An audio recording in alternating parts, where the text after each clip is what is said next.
Welcome to this tutorial. I am Nur Mohammad Shakil. Today I will discuss how to write a perfect cover letter for ODEX, e-launch and freelancer job. There are 6 key terms for writing a good cover letter. Number 1. Greeting. We can start to write our cover letter using these greeting words like hi, hello, hello there, good, and we have to write 1 or 2 words like hello or hello there.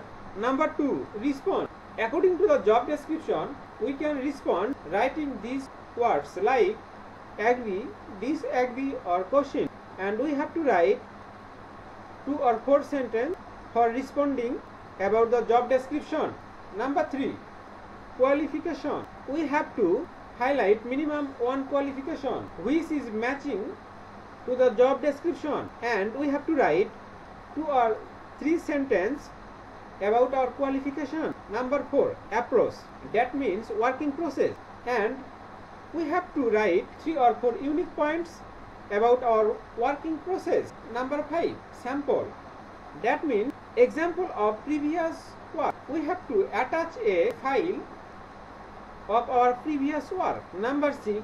Ending. We have to end our cover letter to write professionally invite for discussions, and we have to write 2 or 3 sentences for ending the cover letter. No more today. Welcome for next tutorial. Bye.